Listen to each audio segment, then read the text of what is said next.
처음 뵙겠습니다. 저는 LA 노회 리뉴얼 새힘교회의 담임 목사로 심하고 있는 정달성 목사라고 합니다. 반갑습니다. 네. 예, 오늘부터 헌법에 대한 강의를 이제 시작해서 다음 주 2회에 걸쳐서 이제 헌법을 이제 우리가 배우는 시간을 갖도록 하겠습니다. 그 전에 기도하고 또 귀한 교육을 하도록 하겠습니다. 기도하겠습니다. 하나님 아버지 감사합니다. 저희들에게 귀한 교육의 기회를 허락하시고 또 배울 수 있도록 또 다시 한번 우리의 신앙뿐만 아니라 또 새롭게 우리가 임직받아야 될 직분에 대한 것을 잘 이해할 수 있도록 이 시간을 허락해 주심을 감사합니다. 이제 앞으로 장립 받으실 장로님, 또 임직 받으실 우리 아주집사님, 원사님들 기억해 주셔서 이들이 신실한 하나님의 교회를 섬기는 아름다운 성도들이 되어줄 수 있도록 하나님 축복하여 주시옵소서. 시작하는 시간부터 마치는 시간까지 함께해 주실 것을 믿사오며 예수님의 이름으로 기도드리옵나이다. 아멘. 네, 제가 이제 출석부를 가지고 있는데 제가 한번 어, 그 이름을 좀 보면서 얼굴이라도 매칭을 좀 시켜보고 싶습니다. 네. 우리 중교육으로는 아마 지금 오늘 좀 처음 참석하신 것 같은데 우리 송필령 장로님? 예, 네, 반갑습니다. 안녕하세요. 예, 네. 그리고 우리 변창식 우리 안수지사님? 예, 아직 지금 네. 들어가질 못해가지고 지금 출입. 네네네. 예, 네네. 알겠습니다. 네네. 그냥 여기 전화기 네. 들어가. 예. 그리고 우리 김홍경 권사님? 김홍경 권사님? 예. 예. 보이는데 마이크를 안 켜신 것 같아요. 예. 답변하실 때만 마이크 네, 오픈했다가 안녕하세요. 김호경입니다. 네. 네. 감사합니다. 그리고 송성미 권사님? 네. 네. 알겠습니다. 마이크는 꺼져 있는데, 네, 알겠습니다. 그리고 변순회 권사님이십니까? 네, 안녕하세요. 네, 그래요. 반갑습니다. 우리 지난 시간까지 교육을 좀 잘 받으셨어요? 음, 네, 네. 오늘은 이제 헌법 강의인데 여러 가지로 참 힘든 시간이 될 수도 있지만, 그러나 또 재미있는 시간이 될 수도 있을 것 같습니다. 오늘은 그래도 우리가 장로님으로, 권사님으로, 안수집사님으로 임직 받으시기 때문에 그 전에 이제 교회 안에서만 신앙생활을 잘 하면 되었지만 이제는 뭔가 교회에 대한 이해를 가지고 이제 교회 생활을 시작하셔야 됩니다. 보통 우리가 장로님, 권사님, 안수집사님을 일컬어서 우리가 교회에서는 중직자다 이렇게 이야기를 하잖아요. 중직자라고 하면 단순히 직분이 없었을 때보다는 또 임시직이었을 때보다는 좀 더 책임감을 가진 자세, 태도를 가지고 교회 생활을 해야 됩니다. 그러기 위해서는 교회뿐만 아니라 교회와 연관되어져 있는 그러한 기관들, 또 다양한 회의들 이런 것들을 잘 이해를 해야지만 교회를 더 잘 섬길 수 있어요. 그러한 부분들을 우리가 이제 2시간에 걸쳐서 2회에 걸쳐서 살펴보려고 하는데요. 오늘은 이제 첫 번째 시간으로 헌법에 대한 배경 아니면 이해 같은 걸 좀 시도해 보려고 합니다. 혹시 헌법 책을 혹시 가지고 계세요? 헌법 책이나 아니면 헌법을 좀 보셨나요? 복사본 헌법책을 갖고 가지고. 있습니다. 프린트만 복사본. 했습니다. 그러면 우리 고 목사님께서 프린트를 다 해주셨어요? 아니요.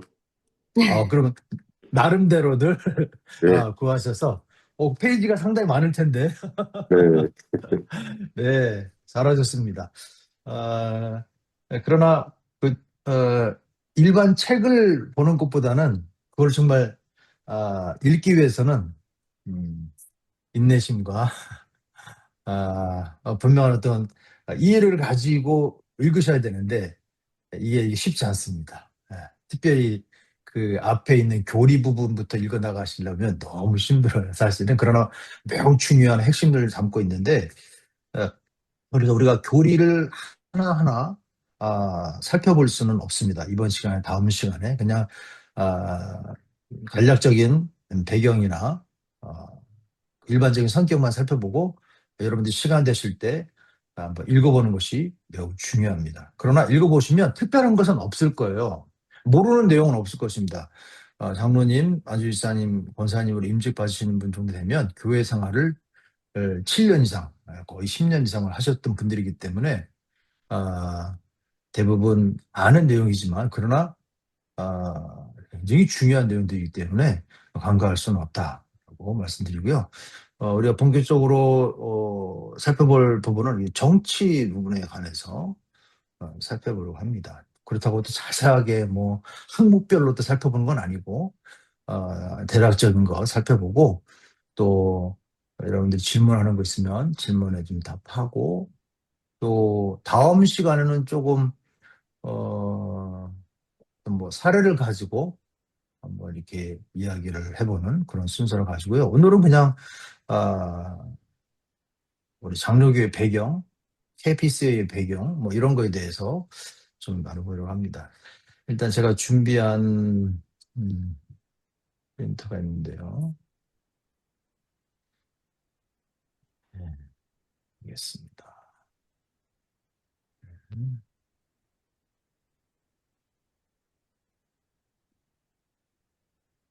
네.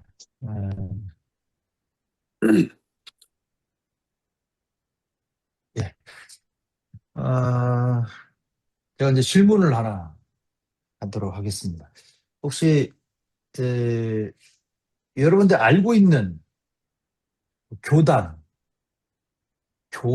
혹시 알고 계신 교단이나 교파, 그런 좀 알고 계신 거를 좀 말씀해 보시겠습니까? 여러분들 알고 있는 교단, 교파. 네. 저희가 속해 있는 해외 교단은 한인 장로요. 네, 해외 한인 장로요. 저희가 그런 이제 속해 있는. 네, 우리 교단은 우리 교파를 뭐라 그러죠? 장로교라고 그러죠, 장로교. 네. 그리고 또 여러분들 알고 있는 또 다른 교파나 교단이 있을까요? 감리교, 침례교, 침례교, 그렇죠. 감리교, 침례교, 또 온누리, 네? 온누리. 온누리는 장로교죠. 장로교, 예, 그건 너무 커. 교회 이름이고요. 대한예수교. 그리고 또 응. 대한예수교도 장로교죠.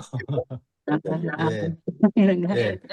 물론 이제 장로교 안에도 여러 또 분파가 있어요. 대한예수교 장로회, 대한기독교 장로회, 또 대한예수교 장로교에서도 뭐 미국도 있지만 한국도 마찬가지죠. 통합 측이 있고 합동 측이 있고 뭐 굉장히 많습니다. 합동 측, 개혁 합동 뭐 이런 것도 굉장히 많고요.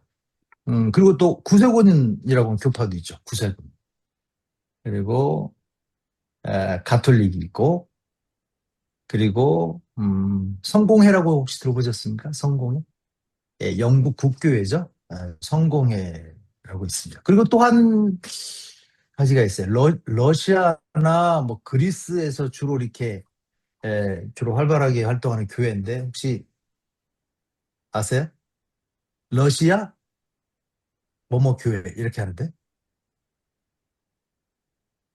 정교회라고 들어보셨어요? 그리스 정교회, 뭐 러시아 정교회, 뭐 이런 정교회가 있어요.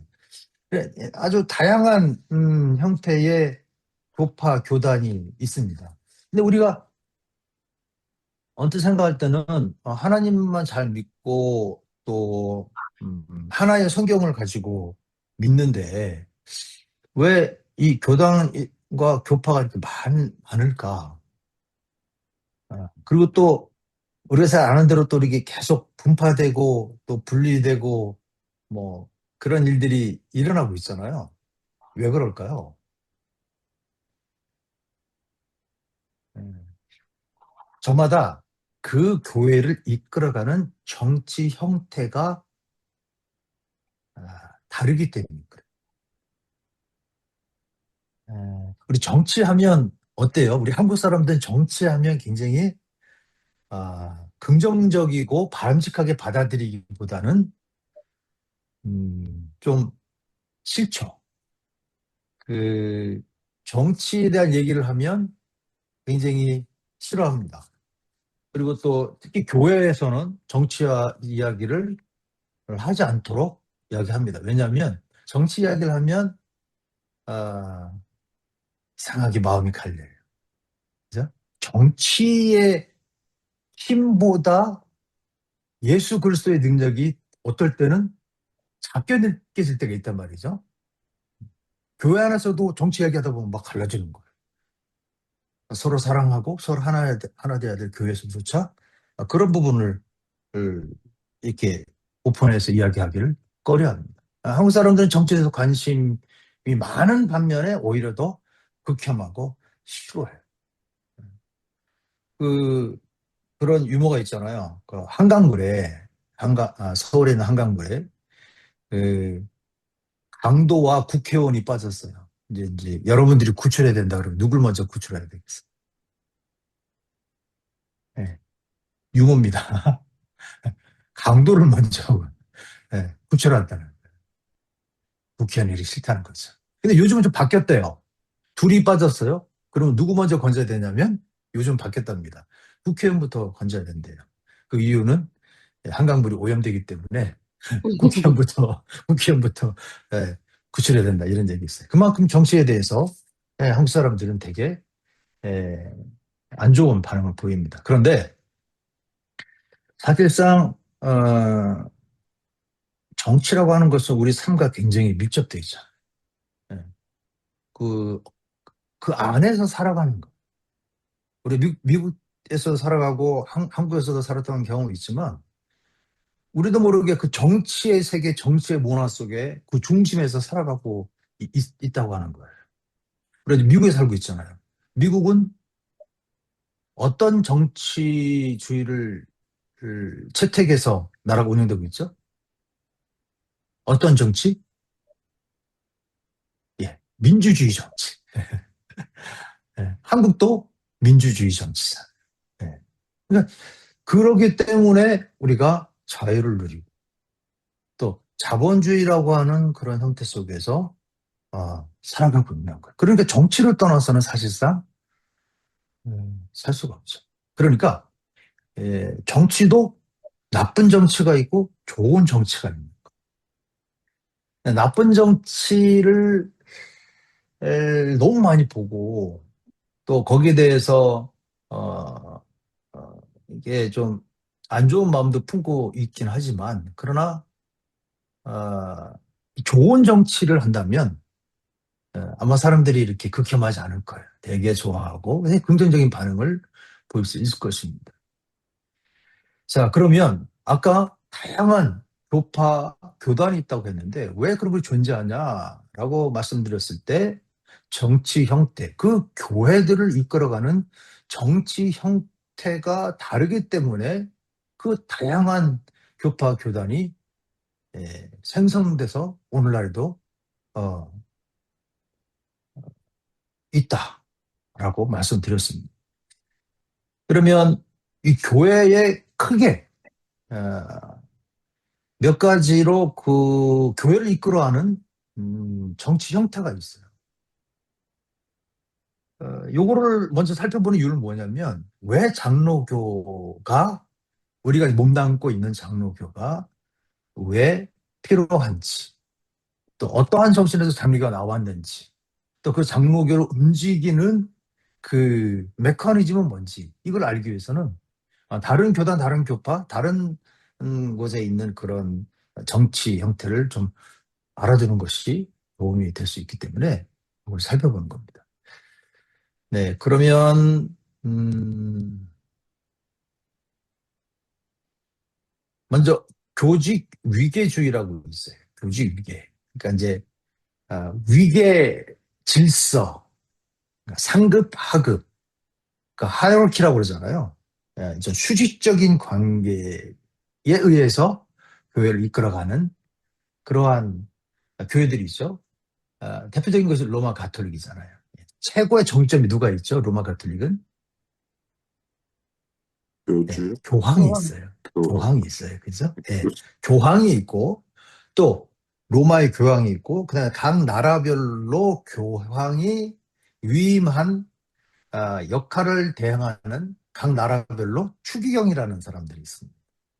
그리고 사제들이 있죠. 이 사람들의 그 움직이는 저기는 진행하고 교회를 운영하는 형태는 교황, 추기경, 이 사제들의 모임에 의한 결정에 의해서 그것이 나오는 거. 거기에 이제 평신도들의 권한은 거의 없습니다. 그러니까 교회 권력의 쟁점에 바로 사제와 또뭐 교황에게 집중되어 있는 걸 볼 수가 있어요. 그리스 정교회도 마찬가지죠. 이 그리스 정교회라고 하는 거는 사실상 예수님 이후로 사도 바울이 복음을 다 전하고 이 소아시아와 유럽까지 복음을 다 전했을 때 교회는 하나의 교회였어요. 그런데 교구가 5개로 그 당시에 나눠져 있었어요. 아프리카의 알렉산드리아 교구가 있었고요. 또 예루살렘에 예루살렘 교구가 있었어요. 우리가 보통 성경에서 예루살렘 교회 이렇게 얘기하는 이런 교구가 있었고 또 사도 바울이 활동했었던 안디옥 교구가 있었습니다. 그리고 로마의 교구가 있었어요. 그리고 또 오늘날의 그 무슬림화 됐지만 이스탄불에 그 교구가 또 하나가 있었어요. 총 5개 교구가 있었지만 하나의 교회였어요. 그런데 이 로마의 교구가 굉장히 로마 제국이었잖아요. 그래서 사람들이 많이 도시로 집중하고 또 경제적인 것도 그 로마로 이게 모여드는 현상 때문에 로마 교구가 아주 급성장했습니다. 굉장히 성장을 많이 했죠. 로마에서도 이 교회를 중심으로 기독교를 중심으로 운영되었잖아요. 그래서 로마 교구가 비대하게 성장하다 보니 로마 교구가 독립을 선언합니다. 왜냐하면 로마의 교황도 있고 사람도 많고 또 교회에 다른 교구보다 재력이 있기 때문에 우리는 독립하겠다. 이렇게 이야기하면서 1054년에 로마 교구가 독립하여서 가톨릭이라는 이름을 붙입니다. 여기에 반해서 로마 카톨릭에 반해서 그러면 너희는 독립해라. 우리는 한 교구다라고 하면서 정교회, 정통성을 지키는 교회다. 영어로 정교회가 orthodox잖아요. 네, orthodox, 정통을 지키는 교회다 해서 정교회인데 이 그리스를 중심으로 모이는 정교회가 형성되어졌고 또 네네 또 하나의 정교가 있었죠. 러시아 정교, 우리가 말하는 러시아 정교회가 있었고 또 그 전체를 통합해서 동방정교회다라고 이름하는 정교회가 있었습니다. 아무튼 로마교 독립에서 로마 가톨릭이 형성되었어요. 자, 그래서 이 로마 교회를 중심으로 해서 세력이 하나 커나가기 시작했고 또 로마 교회를 로마 가톨릭을 반대하면서 정통성 있는 그러한 교회다라고 주장하면서 이 정교회라는 것이 또 새로운 한 형태로 교회가 발전되어 갔습니다. 이 LA나 아니면 캘리포니아 개신교 중에서 교회가 이 도명식으로 지붕이 둥구스름하게 치는 거 있죠. 개신교 중에서 그렇게 교회를 지은 거는 거의 다 정교회입니다. 정교회, 오토독스. 그리고 가톨릭은 어떤 교회예요? 그 빼쪽빼쪽 고딕 양식. 대부분 천주교, 가톨릭 보면 거의 교회 양식 그렇게 돼 있잖아요. 그래서 외관상으로도 보면 건축 양식도 그렇게 다르게 발달된 걸 볼 수가 있습니다. 그리고 우리 일반 개신교들은 그냥 개교회에서 마음에 드는 대로 자율적으로 교회를 건축을 하죠. 예. 자, 그런데 이 정교회가 참 중요한 이유는 무엇이냐면 우리가 잘 아는 어거스틴 혹시 들어보셨어요, 여러분? 어거스틴 초대 교부라 해가지고 어거스틴, 그다음에 뭐 폴리카비니, 뭐 오리게네스니 뭐 이런 사람들이 우리가 이제 에, 등장하잖아요, 중세교회. 근데 그때 이분들이 어디에 소속돼 있는 분들이었냐면 대부분 정교회에 소속돼 있었고 그분들이 주장한 것들이 오늘날 기독교의 굉장히 중요한 교리로 발전돼 왔다는 거예요. 정교회에서 이분들이 얘기하는 뭐 중요한 게 삼위일체론, 그죠? 삼위일체. 그다음에 예수님은 신성과 인성을 모두 가지고 계신 분이다. 이러한 교리들, 아주 굉장히 중요한 교리들을 이 정교회에서 발전시켰는데 그러다 보니 이제 로마 교회에서 로마 가톨릭에서도 교리라는 걸 하나 이제 구성을 해야 되잖아요. 정교회에 반하는. 그래서 이들이 대표적으로 구성한 것이 무엇이냐면 칠성례라고 하는 것이 있습니다. 혹시 가톨릭에 경험 있으신 분들은 칠성례라고 7가지의 성례를 좀 많이 들어보셨을 거예요. 우리 개신교는 2가지의 성례밖에 없습니다. 루터가 종교개혁을 일으켰을 때 형식적이고 성경적이지 않은 것들을 전부 다 없애고 성경적인 것들, 복음주의적인 것들 2가지를 이렇게 성경에 근거해서 이야기했습니다. 혹시 우리 개신교가, 우리 장로교가 지키고 있는 2가지 성례가 혹시 무엇인지 알고 계세요? 2가지 성례. 네. 첫 번째는 성찬식, 성찬식입니다. 예, 성례라고 하자. 성례. 그 다음에 하나는 세례. 세례라고 합니다. 세례. 우리 2가지. 예. 그러나 가톨릭에서는 뭐 결혼에 관한 혼인성례, 뭐 죽었을 때 우리는 장례 예배라고 그러지만 거기는 뭐 종부성사, 뭐 견진성사, 뭐 여러 가지 7가지의 성례를 만들어서 어떻게 보면 약간 허접하죠. 허접한 그런 것들 만들어놔서 로마 가톨릭의 어떤 정신을, 신조를 지켰다라고 볼 수가 있습니다. 아무튼 교직 위계주의는 그렇게 성직자 중심에 의해서 교회가 이끌려가는 그런 형태를 교직 위계주의다 이렇게 이야기합니다. 그리고 2번째는 국가교회주의라고 해요. 국가교회주의. 국가교회주의는 여러분 뭐겠어요? 국가와 교회가 서로 도와준다라는 거예요. 대표적으로 루터교를 이야기합니다. 루터교는 이 사회와 교회를 서로 돕고 서로 협조하는 관계로 봅니다. 일반 개신교, 특히 이제 이따 나오겠지만 우리 장로교회 같은 경우는 정치와 이 신앙을 분리하잖아요. 국가 정치와 이 교회를 중립을 지킵니다. 요즘 한국에 한참 지금 막 옥신각신하는 게 뭐예요? 통일교 신천지라는 어떤 종교가 정치에 관여했다. 그것 때문에 굉장히 시끌벅글 하지 않습니까? 그래서 그러나 루터는 국가와 사회와 교회가 서로 도와주는 관계로 이야기합니다. 독일에서는 루터란들이 많잖아요. 그 루터가 종교개혁을 일으킨 또 나라이기도 하지만 거기는 국가에서 목사들을 임명합니다. 그리고 성도들은 그 교회 헌금보다는 국가에 종교세를 냅니다. 그래서 성직자들이, 목사님들이 그 생활비, 사례를 국가로부터 받는 그런 시스템이에요. 그래서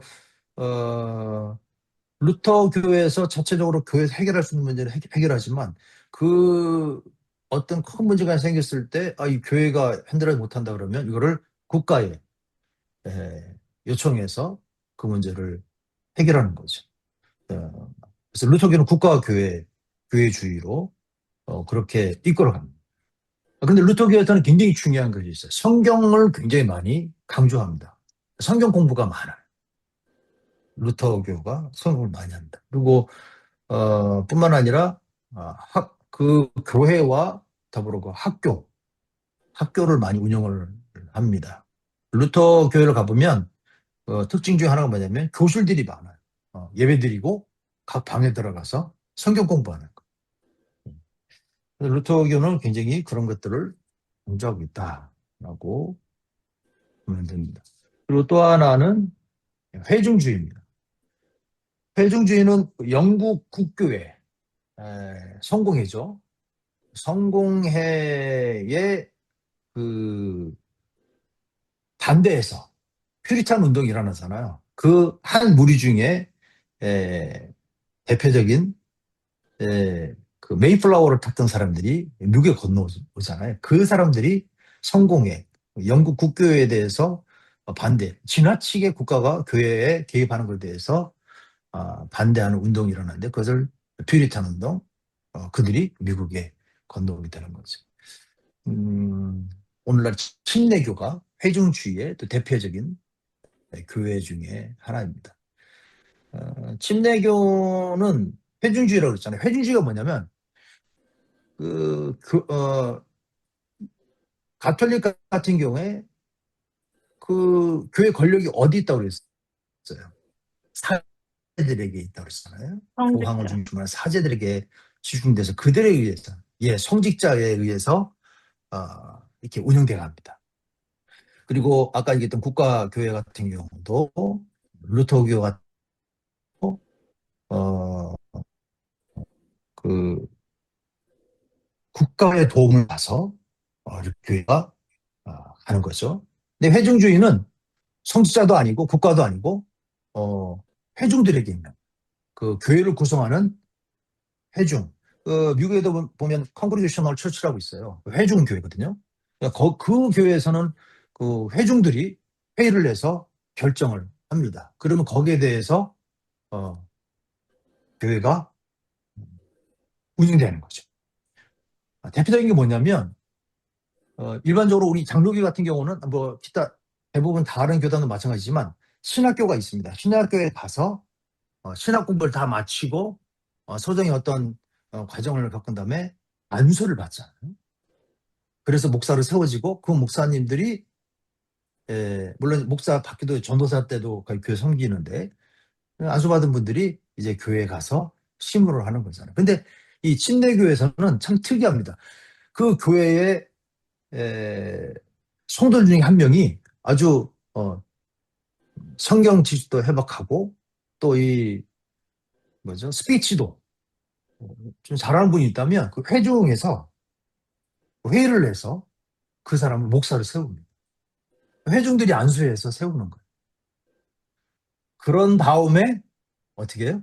그 목사님을 신학교로 보내서 신학 수업을 받고 계속 목사 생활을 할 수 있도록 그렇게 합니다. 그래서 대표적인 교회가 그 휴스턴에 있는 다 아시죠? 조엘슨 목사님도 마찬가지. 그래서 대부분 이 침례교에서는 아버지가 목사, 아들 목사. 아버지가 목사였을 때 그 자녀 중에 좀 특이한 적이 있으면 목사를 세우는 거예요. 그래서 설교도 시키고 그러다가 괜찮구나 그러면 신학교 보내서 신학 공부해서 이제 자기 담임 목사를 세우는 이 침례교 회중주의의 특징이라고 볼 수가 있습니다. 그런데 작은 교회에서는 잘 이루어져요. 이런 회중주의의 어떤 그 교육자, 목사님에 대해서 어떤 임명하고 신학교에서 교육받는 다음에 계속해서 교회에서 심무할 수 있도록 근데 큰 교회 있잖아요. 큰 교회에서 아버지가 담임 목사님이었는데 그 아들 중에 누가 한 명이 뛰어난 사람이 있어서 이제 회중들이 결정해서 목사를 세워서 설교를 시킵니다. 근데 신학교에 가서 공부를 하니까 안 가는 거예요. 왜냐면 지금까지 내가 교회에서 자라왔고 또 설교도 이만큼 하고 근데 내가 뭐하러 신학교 가냐. 그래서 신학교를 가지 않고 그냥 계속 어, 목사 생활을 하는 거예요. 그러니까 어떻겠습니까? 신학적으로 되게 빈약한 그러한 설교가 이제 시간이 지나면서 그게 드러나는 거죠. 회중들에 의해서 결정되고 진행되는 회중주의가 있고 또 하나는 바로 장로주의. 우리가 소속되어 있는 장로교회가 있어요. 자, 어, 장로교회는 그러면 어떤 형태로 이 교회가 운영되고 나갈까요? 그러면 장로교회라고 하는 그런 교회는 그 교회 권력이 어디 있을까요? 아까 교회 로마 카톨릭이나 성공회나 정교회는 그 성지자들에게 있다고 했고 회중주의는 회중들에게 있다고 했어요. 그러면 장로교회의 교회 권력은 어디에 있을까요? 나이 많은 어르신들, 장로. 예. 그러니까 장로교회니까 장로님들이 예, 그 권력을 가지고 있다. 두 번째, 목사님이 교회에 권력이 있다. 세 번째, 회중에게 있다. 여러분 어떤 게 맞는 것 같아요? 1번 장로교회니까 장로님들이 교회 주인이기도 하지만 교회 권력자다. 아니면 담임 목사님이 교회 권력의 주 행사자다. 아니면 세 번째, 회중, 성도들이다. 어떤 게 회중. 맞을까요, 여러분? 회중. 네, 회중입니다. 네. 그러면 회중주의와 그러면 회중에게 교회 권력이 있다 그러면 회중주의와 장로주의는 그럼 같은 게 아닌가? 이렇게 생각할 수 있어요. 그런데 달라요. 어떻게 다를까요? 뭐가 다를까요? 목사님 안수 받는 순서요? 네. 뭐, 그것도 이제 회중주의와 큰 차이점이죠. 그 교회에서 뽑아서 목사를 셀 수는 없잖아요. 우리 장로교에서는. 아주, 그거는, 꿈도 못 꾸는 일이죠. 네. 그게 굉장히 큰 차이점이고. 예. 우리, 지금 장로교회 지금 이제 다, 계신 분들이니까, 어, 회중에게 권력이 있으니까 여러분들이 교회 전체 회의해가지고 어떤 결정 내리는 부분이 있나요? 여러분들이 우리 교회 이런 게 있으니까 이런 게 합시다. 누구를 우리가 장로로 뽑읍시다. 뭐 목사로 뽑읍시다. 뭐 그렇게 한 일이 없죠. 있으세요? 없죠. 그런데 회중 중심이. 우리가 지금 이제 한국 얘기를 해서 죄송합니다. 한국에 지금 여러 가지 정치적으로 막 굉장히 어렵잖아요. 근데 항상 헌법을 얘기하잖아요. 국가의 주인은 누구라고 그래요? 국민. 국민이잖아요. 근데 국민이 주인인데 이상하잖아요. 내가 결정하는 게 없잖아요. 그렇잖아요. 그죠? 국민인 내가 결정하지 않잖아요. 그러면 나의 국가에 대한 아니면 이 나라에 대한 나의 그 뜻과 마음과 이 결정을 내가 결정하는 것이 아니라 누구를 통해서 결정하죠? 한국의 예를 들자면. 국회의원. 그렇죠. 국회의원이에요. 그러니까 회중주의와 장로주의의 큰 차이점은 무엇이냐? 회중주의는 회중들이 직접 그 교회를 계획하고 이끌어가지만 이 장로교회의 그 교회 권력이 회중에 있다고 하는 것은 회중에게 그 권력이 있지만 교회 권력이 있지만 그 권력 행사를 어떻게 하냐면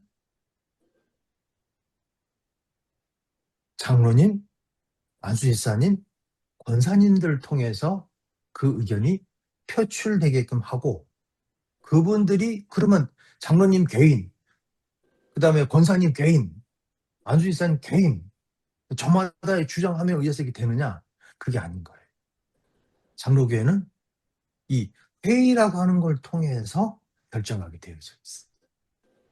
그러니까 장로교회라고 해서 장로님이 주인이거나 목사님이 주인 그 교회 권력을 이끌어가는 교회가 아니라 말씀 중심으로 하나님이 세우신 직분자들의 회의를 통해서 그 교회가 결정해야 될 것을 결정하고 그 결정된 사항을 이끌어가게 되는 거예요. 이게 장로교회예요. 여기서 장로라고 해서 장로를 영어로 뭐라고 그러죠? 장로님을 영어로 뭐라고 그래요? 엘더라고 그러잖아요. 엘더. 아까 나이 드신 어른들, 근데 엘더들이에요, 사실은. 엘더, 그러면 장로교회의 중심이 장로님이라고 한다면 장로교회를 영어로 그러면 엘더 처치 이렇게 해야 되는데 장로교회가 영어로 뭐죠, 여러분? Presbyterian. 그렇죠. 예, Presbyterian Church예요. Presbyterian. 이게 이 프리와 그 두 가지의 단어로 이루어졌다고 해요. 그 앞에 선 대중 이런 뜻이에요. 그러니까 많은 사람들의 대표들의 많은 사람들을 대표하는 사람들에 의해서 운영되는 시스템을 가진 그러한 행정 시스템을 장로교회다 이렇게 얘기하는. 영어도 완전히 달라요. 엘더랑 프레스티리언이랑 완전히 다른 거예요. 우리 우스갯소리는 그런 얘기 할 수 있지만 그러나 그런 말들은 상당히 잘못된 개념에서 나온 거다라고 우리가 이해를 해야 됩니다. 그러니까 장로교라고 하는 것은 대의 정치에 의해서 움직여지는 행정 시스템이다. 그것에 의해서 움직여지는 교회가 바로 장로교회다. 이렇게 이야기할 수 있습니다. 그래서 아까 교회 회의에 의해서 한다고 했잖아요. 모든 성도가 다 참여하는 게 아니라 대표자를 세워서 회의하고 토론하고 거기서 결정되면 그 결정된 사항을 보고하고 교회에 보고하고 또 그것을 실행하는 거예요. 그러니까 여러분 우리가 잘 아는 재직계 당회 그다음에 또 이 교회 상회기관은 노회가 있고 노회 상회기관은 또 총회라고 하는 것이 있잖아요. 교회만으로 생각을 해도 이게 굉장히 복잡한 거예요. 그리고 뭐 하나를 실행하려고 하면 어때요, 여러분? 그 결정이 날 때까지 시간이 걸립니다. 그러니까 좀 느려요. 합의안이 이끌어질 때까지 느리다. 그 직계주의, 로마 카톨릭, 성공회 이런 데는 굉장히 빠릅니다. 뭐 하나 합시다? 하죠. 왜냐하면 그 성직자 중심으로 이루어지는 몇몇에게지만 결정하니까. 아무리 로마 카톨릭에서 다양한 좋은 안이 있고 이거 저거 합시다 해도 교황이 노하면 못하는 거예요. 그래서 신속한 판단이 결정이 될 수 있지만 그러나 치명적인 또 실수가 거기에 개입할 수 있어요. 왜냐하면 사람이니까 교황이나 성자 다 사람이기 때문에 누구 한두 사람이 결정된다고 하는 것은 좀 실수가 나올 수 있고 또 아까 회중주의로 말씀드리자면 성도가 누구나 다 참석해서 결정할 수 있는 거는 너무 좋다. 그런데 좀 신학적인 어떤 문제가 발생할 수 있는 여지가 있고 또 질서가 흐트러질 수도 있는 그런 가능성이 있습니다. 근데 이 장로교회는 대의 정치에서 하기 때문에 다소 느리긴 하지만 합리적인 결론에 나아갈 수가 있는 굉장히 민주주의적인 그러한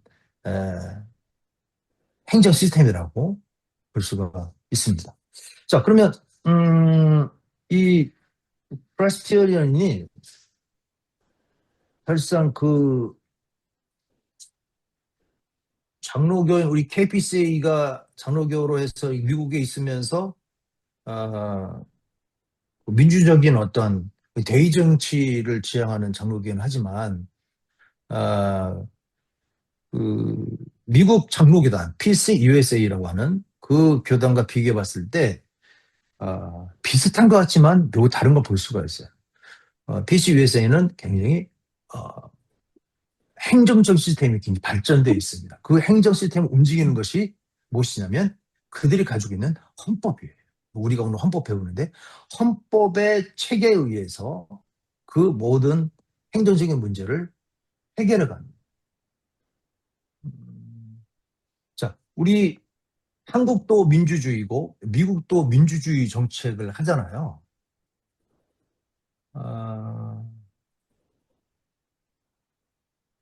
그 프랑스도 마찬가지고 영국도 마찬가지고 대부분의 지금 세계가 사회주의, 공산주의를 제외한 대부분의 나라들이 민주정치를 지향하고 있습니다. 미국도 민주정치를 지향해요. 그런데 여타 다른 나라에서 지금 민주정치를 하고 있는 그 시스템과 이 미국에서의 민주정치 시스템은 달라요. 출발이 다르다는 거예요. 미국을 제외한 다른 나라의 그 민주정치는 우리 한국으로 예를 들자면 왕정 정치에서 이렇게 넘어온 거예요. 왕정 정치가 끝나고 민주주의 그 주의로 넘어온 그런 배경이 있어요. 물론 영국 같은 경우는 그걸 유지하잖아요. 일본 같은 경우도 왕정 정치를 유지하지만 그렇게 큰 영향력을 발휘하지는 못하잖아요. 그래서 미국을 제외한 다른 나라들은 왕정을 유지하다가 그것이 지금 같은 민주주의 형태로 넘어온 예들이 대부분입니다. 그래서 왕정에서 넘어왔기 때문에 이 왕이 가진 권력을 민주주의는 뭐예요? 아까 국가의 주인이 국민이라고 했잖아요. 그 권력을 나눠준 거예요. 왕이 가지고 있어야 될 권력을 그 민주주의 형태로 해서 그 권력을 조금 나눠준 거예요. 그렇죠? 그런데 거기에서 나오는 그 최고 지도자를 프레지던트라고 하잖아요. 대통령이라고 그러잖아요. 그래서 그런 배경에서 나온 프레지던트는 거의 왕과 같은 권력을 행사합니다. 그런데 미국은 다르잖아요. 물론 요즘 트럼프 때문에 노킹 이런 캠페인도 벌이긴 하지만 미국은 달라요. 왕이 있어서 민주주의로 넘어온 것이 아니라 그 시작 자체가 왕이 없었어요. 13개의 그 주가 독립했잖아요. 13개의 연합체로 독립을 한 거예요. 그 구성 자체가 연합체로 여러 주들이 함께 독립한 거예요. 그래서 서로 각 주에서 운영을 하다가 좀 지나다 보니까 이 미국이라는 이름으로 13개 주가 있는데 이게 좀 하나로 좀 뭔가 일을 해야 될 일들이 있는 거예요. 그러니까 연합하여 일을 해야 되는 그런 일들이 생기니까 이 13개 주에서 페더럴 정부를 세웁니다. 보통 우리가 연방정부라고 그러잖아요. 연방정부를 세워놓고 그 연방정부를 책임질 수 있는 대표자, 그 사람을 바로 미국의 대통령, 프레지던트 이렇게 이야기합니다. 그러니까 실질적인 권력은 주에 있는 거예요. 미국 지금 각 주마다 대통령이 있잖아요, 사실은. 주지사라고 하긴 하지만 예, 거의 그 주의 대통령인 거예요.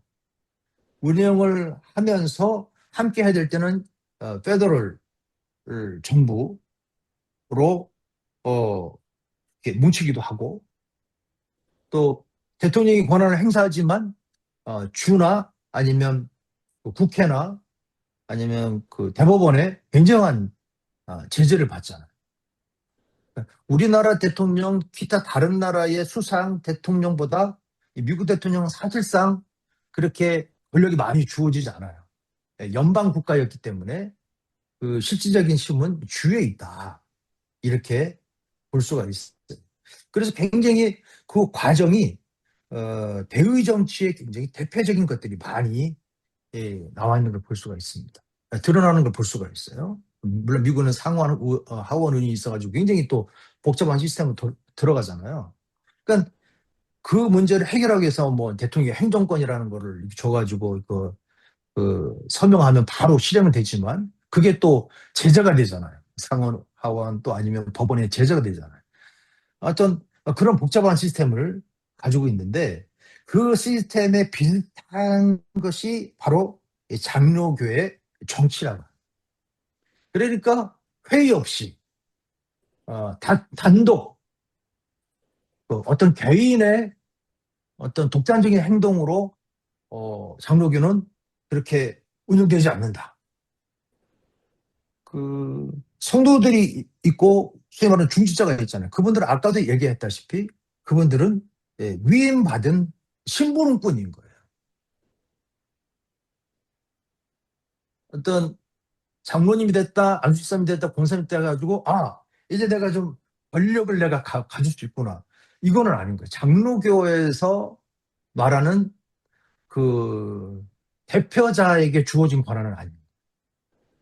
그 권력을 원한다. 그러면 가톨릭으로 아니면 성공회로 그쪽으로 가셔야 돼.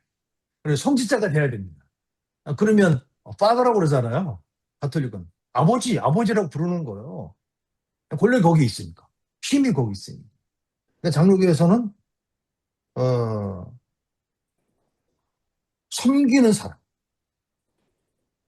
섬기는 사람이 그거를 잃어버리고 뭔가 어떤 권력에 취하게 되면 이 장로교는 엉뚱한 방향으로 가는 그 교회는 그때부터 어려워지고 힘들어지는 거예요.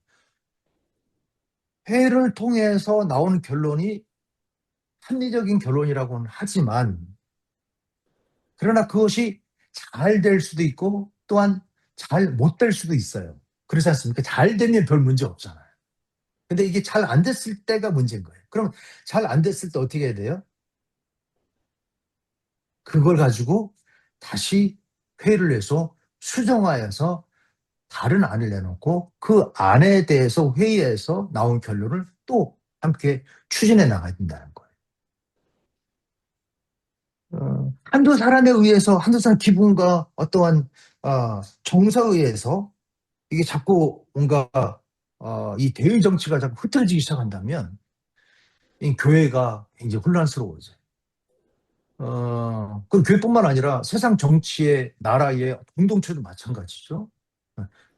국회의원, 국민을 대신하여 일어나라고 뽑은 대표자들이잖아요. 근데 그들이 권력을 누리고 그걸 취하기 시작하면 이건 그때부터 문제가 생기는 거예요. 금권 정치가 되고 또 국민의 자유가 아니라 자기의 편의를 위해서 일하게 되는 것처럼 교회 안에서도 마찬가지예요. 임직자들이라고 하는 것은 심부름꾼, 섬기는 자, 그리고 어떤 선거나 어떤 투표에서 교회는 그런 행정 시스템을 통해서 임자가 세워지기는 하지만 그러나 우리 헌법을 보면 그 직분을 세우신 자는 누구다? 주 예수 그리스도다. 그렇기 때문에 철저하게 심부름꾼 섬기는 자가 돼야 된다라는 거죠. 그래서 임직자는 성도를 대표하지만 심부름꾼이고 섬기는 자다. 권력을 취하는 자리가 아니다. 이거는 뭐 달목사도 마찬가지고 장로님도 마찬가지고 다 마찬가지인 거예요. 권력을 탐하는 자리가 아니다라고 하는 것입니다. 그래서 사도행전 6장 말씀에 보면 초대교회의 예루살렘 교회가 아주 부흥을 합니다. 그런데 문제가 생겨요. 헬라파 유대인들이 자기의 과부들이 매일 구제에 빠짐으로 히브리파 사람을 원망하는 거예요. 예루살렘 교회가 히브리파 유대인이 있고 헬라파 유대인이 있는 거예요. 그런데 구제를 하는데 히브리파 유대인들 위주로 구제 행위가 이루어지고 헬라파 유대인들의 그 과부들에게는 이 구제 활동이 히브리파 유대인들보다 그렇게 풍성하게 이루어지지 않은 걸 보고 불만이 생기기 시작한 거예요. 그래서 12사도가 되게 열심히 일을 했지만 자꾸 그런 현상이 사람이 많아지다 보니까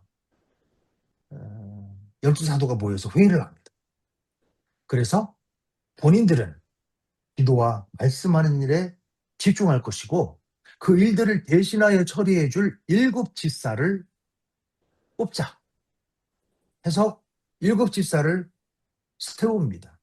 그래서 많은 사람들이 그 결정을 기뻐함으로 해서 믿음과 성령이 충만한 7사람을 세워서 그 일을 하게 됩니다.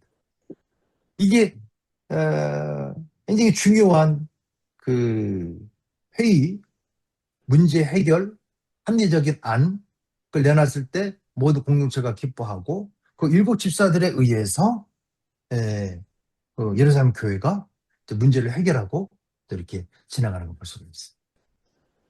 자, 그런데 7집사 중에 이제 그 초대교회에 내려오는 얘기를 들어보면 7집사 중에 한 명이 이단에 빠져서 그 공동체를 이탈하는 사건이 벌어진다고 합니다. 자, 근데 한번 보세요. 12사도들의 회의에 의해서 결정된 안을 내놓고 온 성도가 기뻐하여서 믿음과 성령에 충만한 사람을 뽑아놨는데 그럼에도 불구하고 한 명이 이탈해서 이단에 속하는 일이 벌어지잖아요. 완전한 결론은 없는 거예요. 그러면 7집사를 선택한 것이 잘못됐나요? 그들을 통해서 일을 하게 된 게 그 한 명의 이탈자가 발생했다고 해서 그것이 잘못된 건가요? 그렇지 않잖아요. 그런 일이 있으면 또 우리가 회의를 해서 한 명을 보충하든지 그런 일을 또 예방하기 위해서 이단에 대한 어떤 교육책을 만든다든지 이런 것들을 보완해 나가는 거예요. 근데 저도 이제 목회를 뭐 거의 30년 정도 이렇게 하는 걸 보면 또 완전한 걸 너무 바라는 것 같아요. 한번 회의에서 결정되면 100%, 120% 아니 그거를 저기 하더라도 90% 정도의 좋은 결과를 내야 되지 않냐. 그러지 않고 뭐 50% 결과라든지 아니면 그 이하로 내려가면 굉장히 교회에 또 문제가 생기는 거예요. 그때 이제 서로 막 서로 그 결과에 대해서 책임을 묻는 막 이런 일이 생기잖아요. 근데 장로교는 그런 일이 벌어졌다고 해서 한두 명이 책임을 묻는 것이 아니라 그걸 가지고 장로교의 행정 시스템이 있잖아요. 그걸 가지고 위원회가 구성되어지고 그 일을 해결할 수 있는 어떤 회의 구성체를 구성해서 그것을 또 회의를 통해서 이렇게 해결해 나가는 거.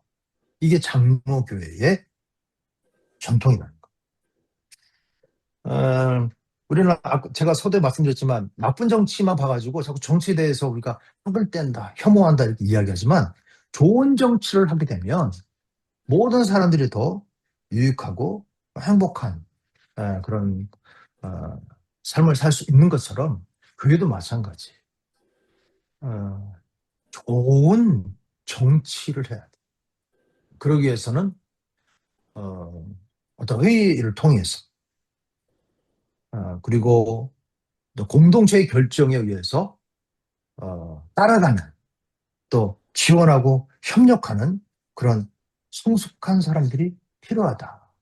근데 일반 성도들은 그런 거에 대해서 이제 약할 수가 있어요. 왜냐하면 이제 임직 받으시고 또 교회에서 임직자로 생활하다 보면 여러분들의 시야는 넓어질 겁니다.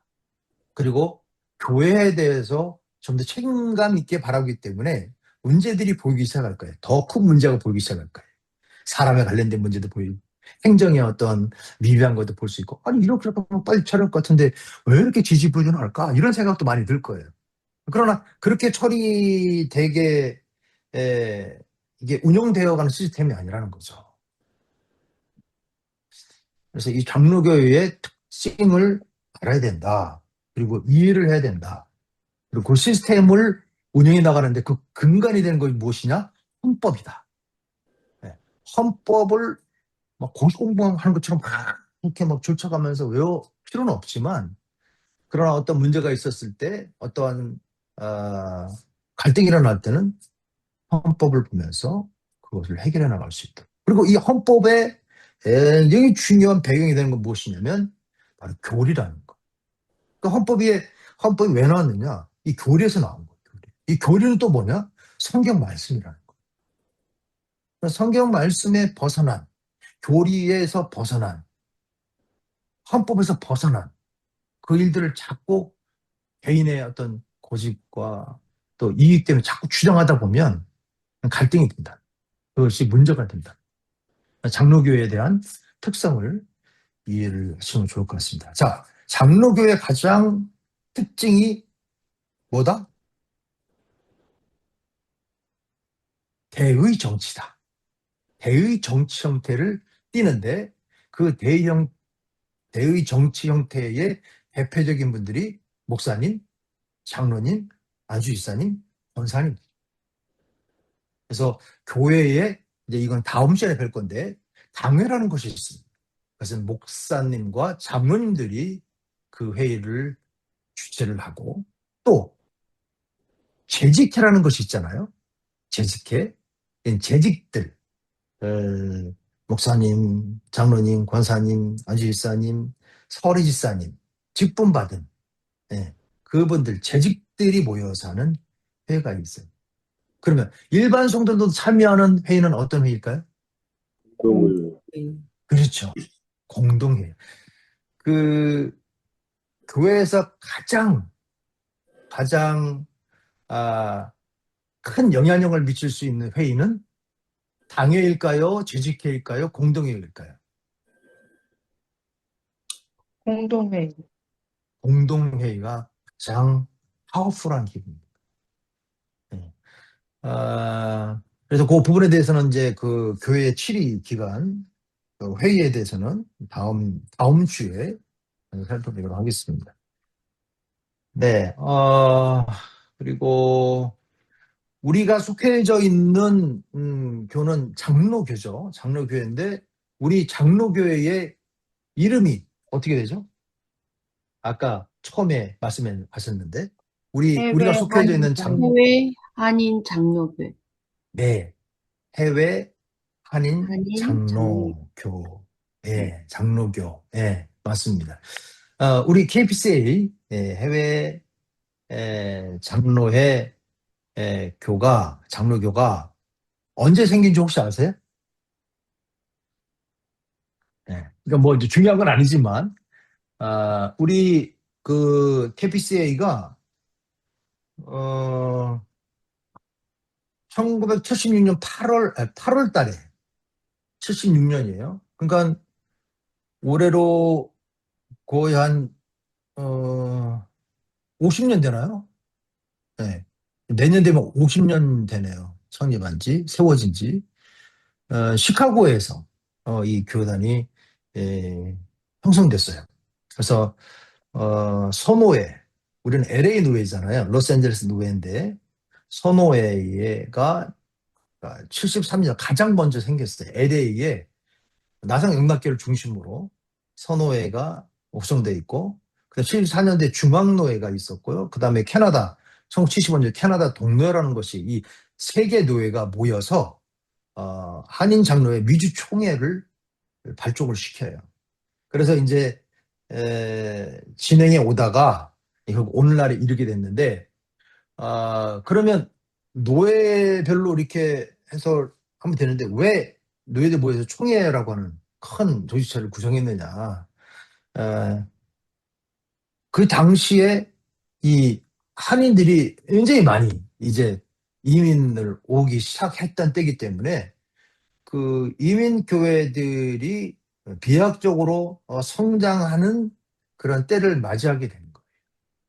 그래서 이민 교회이지 않습니까? 우리들도 이민 교회의 교인들인데 성도들인데 이 고국을 떠나서 미국 땅에 머물다 보니 굉장히 여러 가지로 힘들어요. 육체적인 일하느라 육체도 힘들지만 정신적으로 정서적으로 굉장히 힘듭니다. 문화적인 차이 때문에 너무 힘들어하기 때문에 이 교회라는 공동체를 통해서 어, 한국 문화를 다시 한번 접하게 되고 또 심신의 안정, 또 영혼의 안정을 취할 수 있는 그러한 이 도피성과 같은 역할을 이민교회가 담당하게 된 거죠.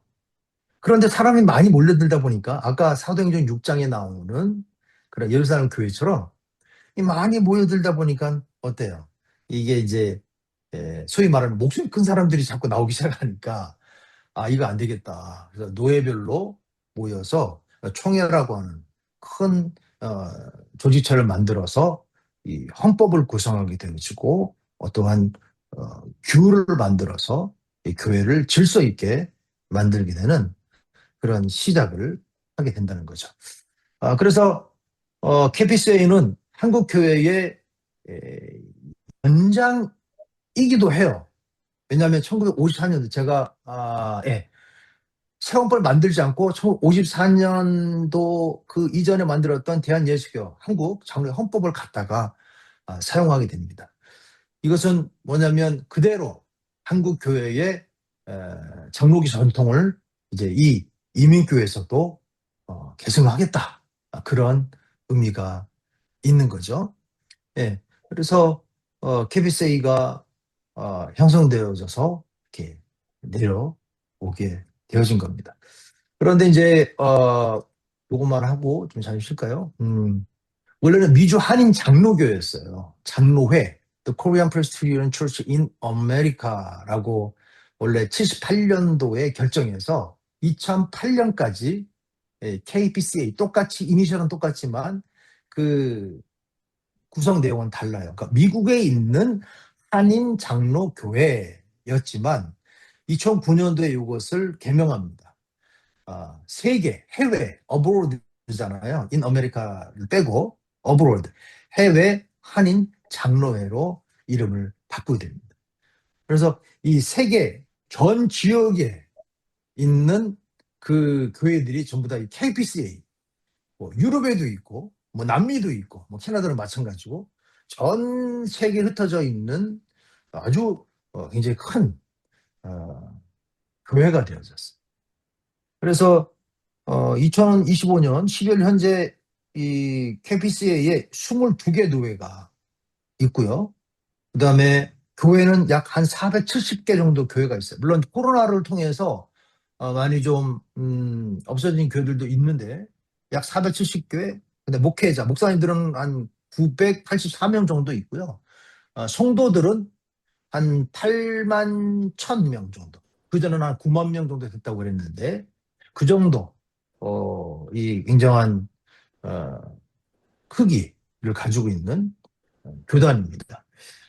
그런데 한인 디아스포라라고 흩어져 살고 있는 고국을 떠나서 살고 있는 세계적으로 한인 디아스포라가 약 750만 명 이상 정도 된다는 거예요.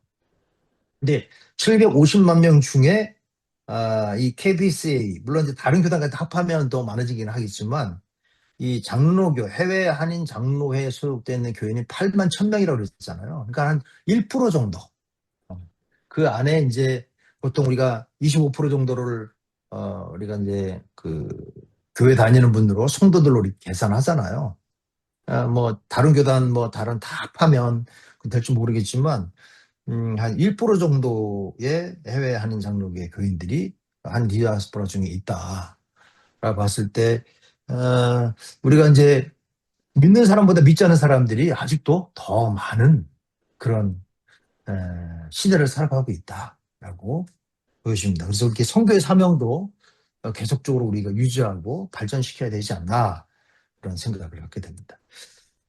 네, 제가 적어놨는데 그래서 180국에 떨어지는 22개 세계 전 지역에 흩어져 있지만 하나의 신앙으로 하나의 고백을 하는 그러한 교회다, 교단이다. 이것이 바로 KPC의 교단이다라고 볼 수가 있습니다. 네, 그래서 하나의 교회를 이루는 그러한 공동체로 발전하기 위해서는 이 정신, 가치관, 신념이 매우 중요하잖아요. 그것을 하나로 묶는 것이 여러분 그 헌법사에 가지고 있는 그 교리 부분에 있어요. 그래서 공동 고백의 필요성이 있는 거죠. 그래서 이제 교회의 신앙 고백도 있지만 개인의 신앙 고백도 있고 교회의 신앙 고백도 있지만 이 교단의 신앙 고백이 있어요. 그래서 기독교의 신앙 고백이 있잖아요. 대표적인 것이 오늘 사도신경으로 옛날 버전도 전능하사 천지를 만드신 뭐 이런 것도 있지만 요즘은 또 새로 번역돼 가지고 나는 아버지 하나님을 믿습니다. 이렇게 또 이렇게 바뀌었잖아요. 이런 사도신경으로 또 12신조로 뭐 이렇게 해서 고백하는 하나의 거대한 교회가 KBC이다라고 보면 될 것 같습니다. 자, 그래서 장로교, 정치 형태, 그다음에 우리 교단에 대한 간략한 이력을 좀 살펴봤습니다. 혹시 여기까지 혹시 질문 있으세요? 네, 질문이 없으시면 한 10분 정도 쉬었다가 8시 25분에 다시 만나서 다음 순서를 이어가도록 하겠습니다. 저는 한 9시 반 이전에 끝나도록 하겠습니다. 25분까지 좀 쉬시고요. 25분에 다시 수업을 진행하도록 하겠습니다. 네. 네, 쉬세요. 네, 네, 잘 쉬셨죠? 이제 헌법을 좀 이제 들어가겠습니다. 정치 편이죠. 그 헌법에 보시면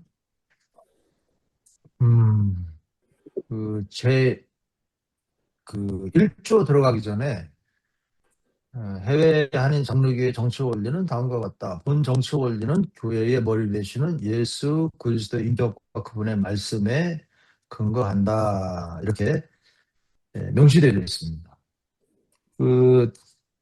아까도 말씀드렸지만 장로교회, 장로주의는 시스템이다. 행정 시스템, 결정 시스템, 운용 시스템이다.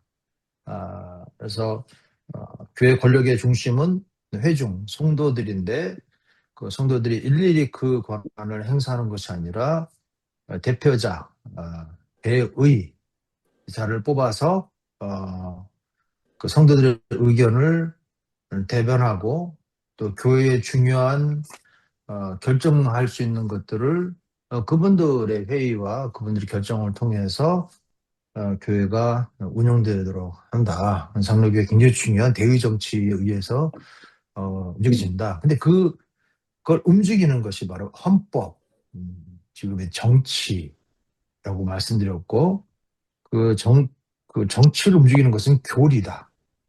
그 교리를 또 근간이 되는 것은 성경이다. 성경이 또 굉장히 핵심되는 내용은 무엇이냐? 바로 예수 그리스도다.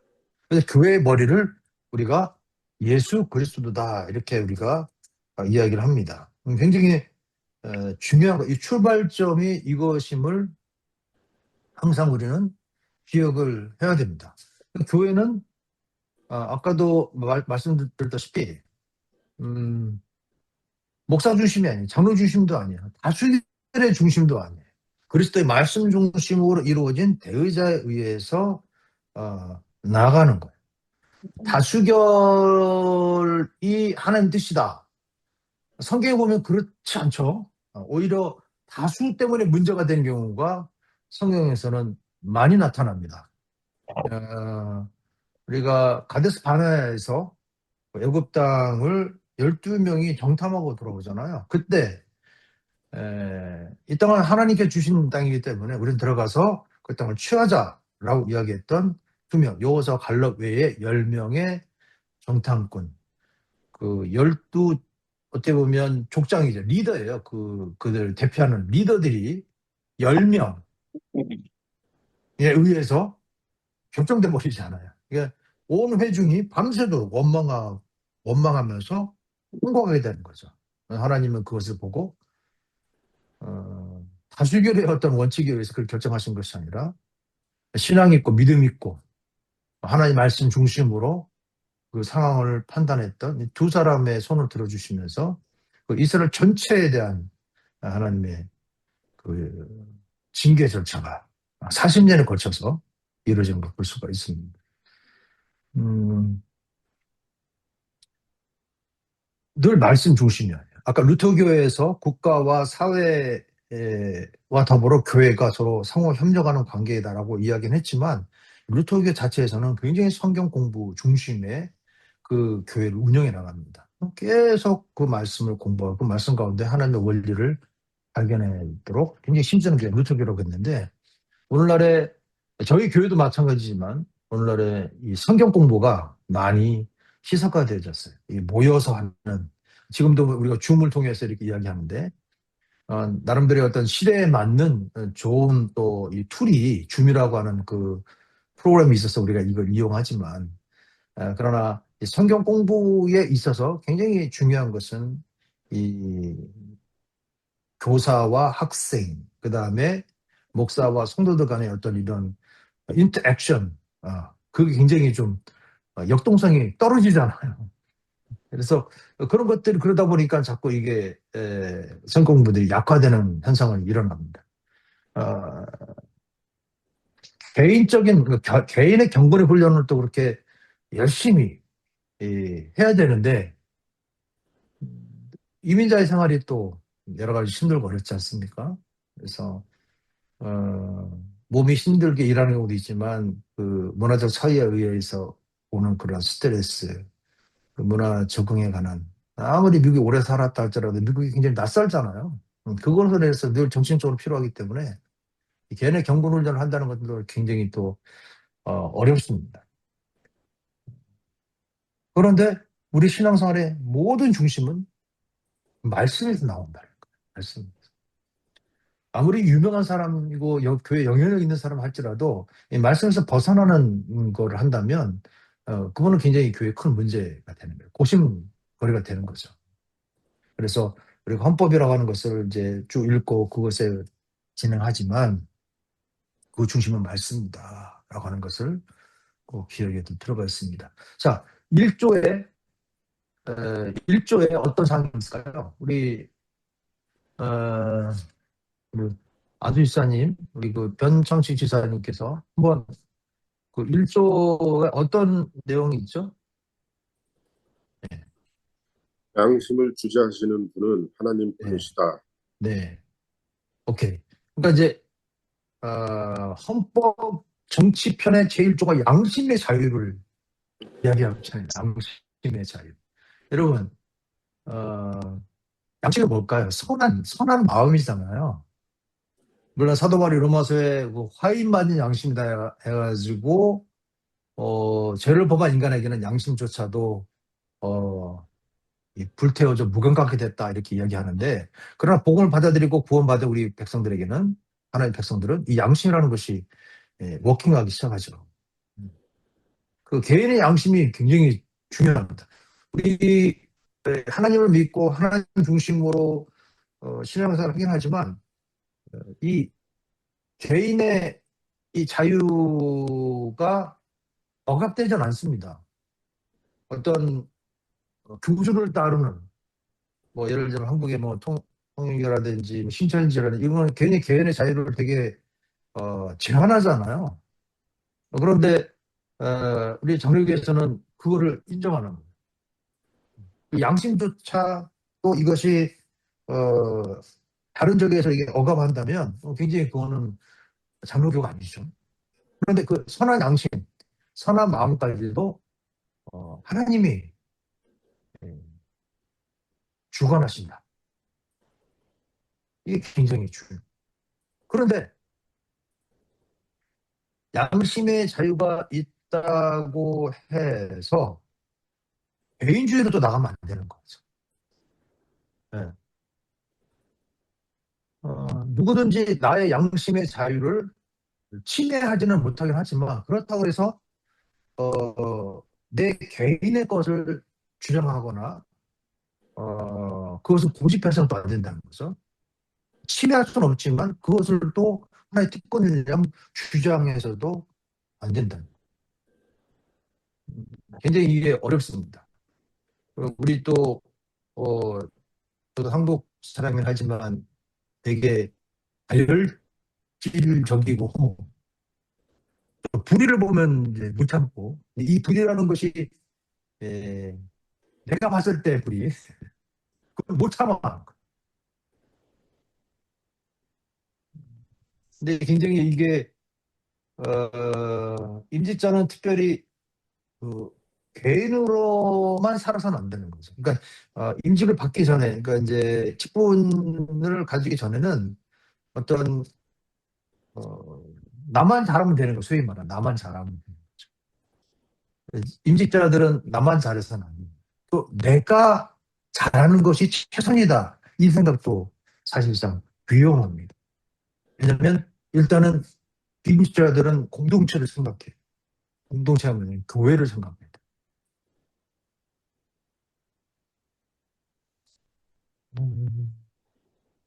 이제 교회는 그리스도 말씀 중심체잖아요. 그거로 시작되잖아요. 그렇기 때문에 임직자들에게 다가오는 유혹이 있어요. 뭐냐면 내 경험이 기준이 되고 내 감정이 기준이 될 때가 많이 있습니다.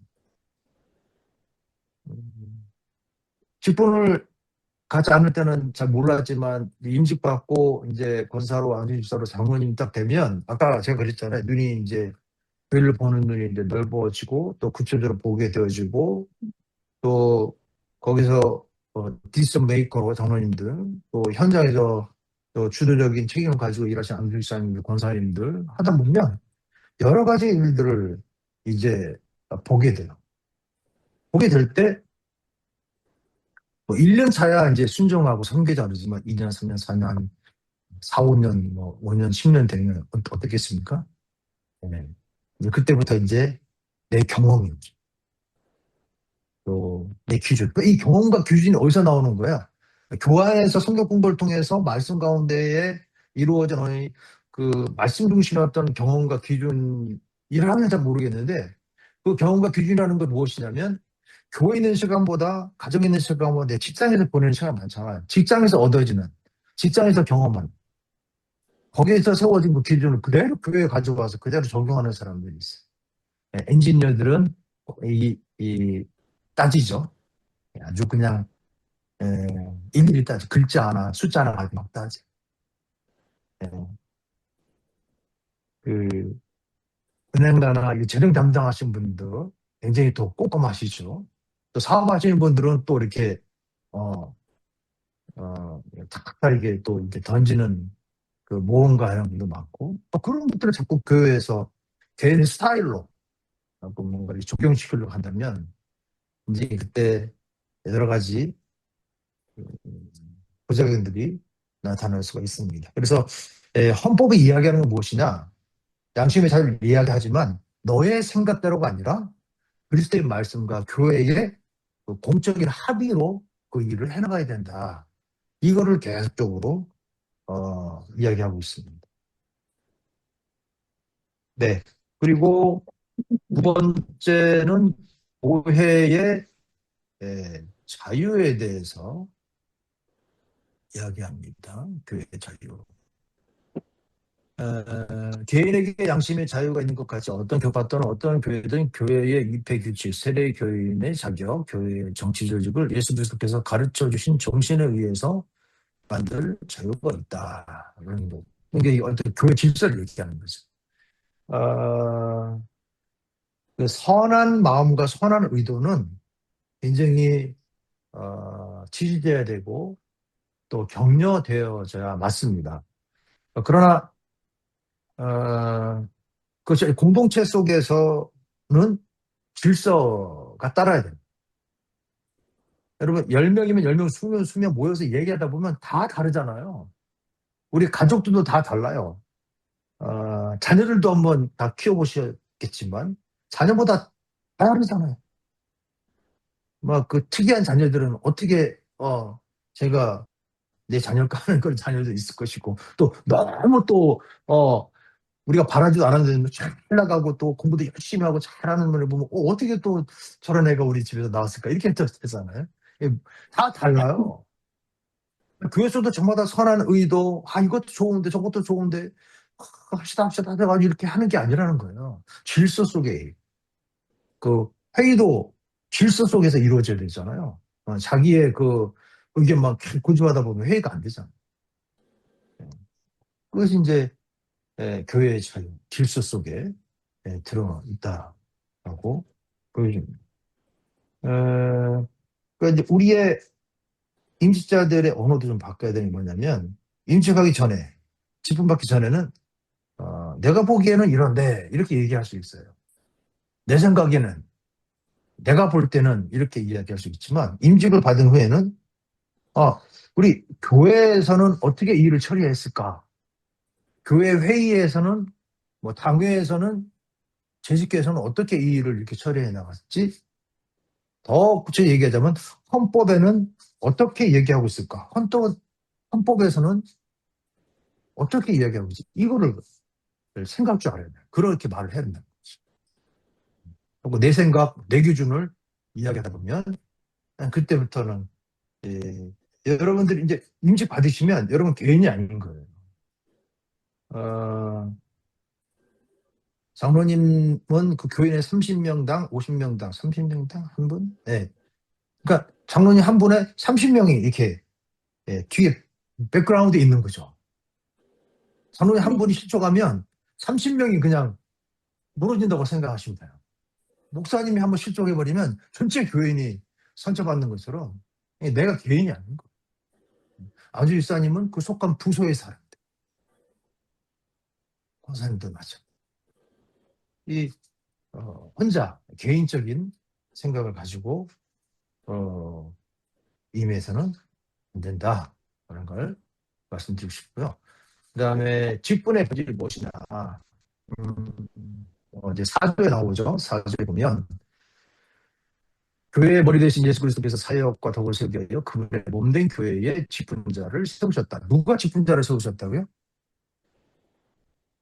성도들이, 당회가, 목사님이 아니죠. 바로 예수 그리스도께서 세우셨다는 거예요. 주님이 세우셨어요. 왜? 사명을 이루시기 위해서.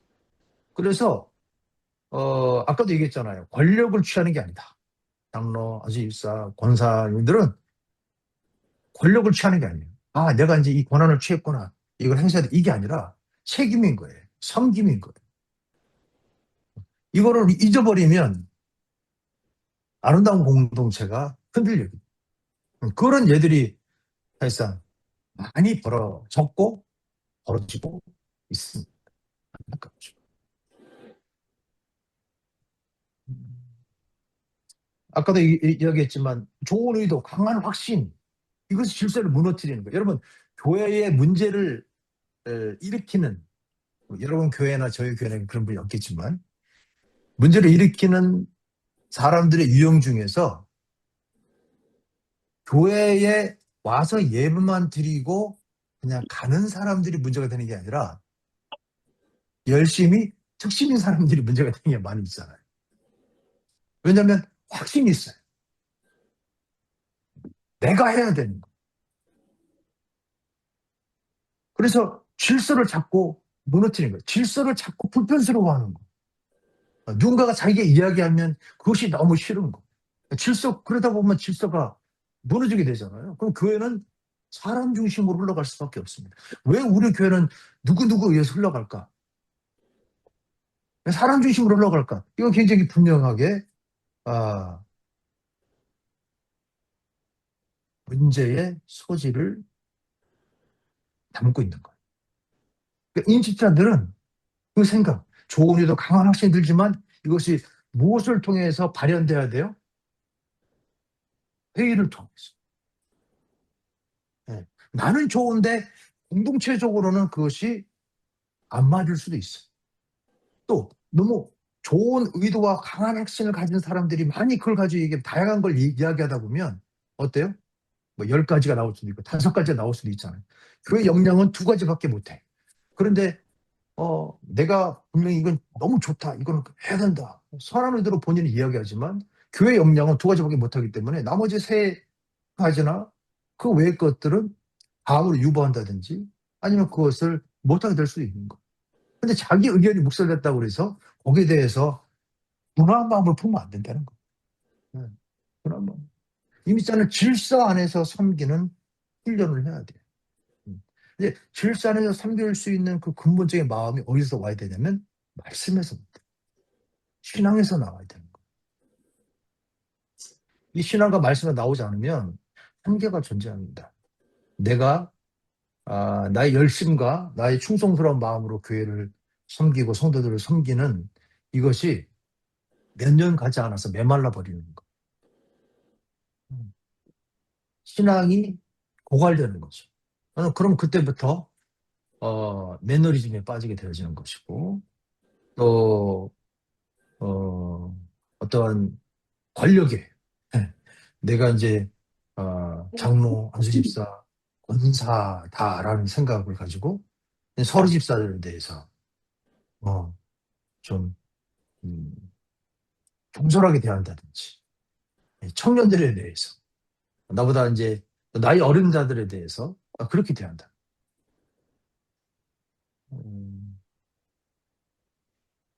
질서 굉장히 중요합니다. 빨리 나가볼까요? 그리고 치리와 권징. 참 아까 우리가 정치하면 혐오적이라 했는데 이 교회에서 치리와 권징 나오면 굉장히 좀 돌아보기 싫은 거죠, 사실. 그런데 근본 정신은 치리는 보호를 위한 목적이고 권징은 그 공동체에서 이탈시키는 게 목적이 아니라 회복시키는 거. 우리 보시면 7위권에도 나와 있잖아요. 그 5조에 보면 그 부분이 나와 있습니다. 그 6조에도 나와 있어요. 실수할 수 있어요. 실수할 수 있어요. 그런데 그 부분에 대해서 공동체가 우리가 남이가 넘어가면 그 문제들이 재발돼요. 그 사람이 재발할 수도 있지만 그걸 봤던 다른 사람들도 괜찮구나. 뭐 문제 없네. 이렇게 생각해서 그들이 반복되다 보면 공동체가 위험해지는 것이죠. 한국교회도 마찬가지지만 이민교회가 교회가 클로스되거나 아니면 나눠지거나 공동체가 와야 되는 경우가 많이 있습니다. 외부적인 어떤 뭐 코로나 사태로 인한 그 외부적인 영향에 의해서 또 마찬가지지만 더 가슴 아픈 것 같은 내부적인 어떠한 그런 문제야 갈등을 해결하지 못해서 공동체가 와야 되는 경우, 이게 참 가슴 아프죠. 친일권과 공고와 징계가 있지만 이것들에 대해서 사실상 행사하기가 개인에 대해서 여러 가지로 힘들죠. 우리 개신교는 만약에 내가 속한 교회에서 내가 공고를 받고 징계를 받는다 그러면 안 나가면 되잖아요. 스님 말하면 안 나가고 단교회 가면 되잖아요. 단교회 가면 또 스가도 환영하고 받아줍니다. 그렇기 때문에 이 치리에 의해서 공고와 징계가 내려지면 그렇게 공고장이 안 받아들인다. 그러나 가톨릭 다 아시죠? 한 교회에서 출교를 명령받으면 그 세계 어느 곳에 가톨릭은 나가지 못하게 돼 있어. 왜냐하면 교황이라고 하는 어떤 직책이 있어 운영되기 때문에.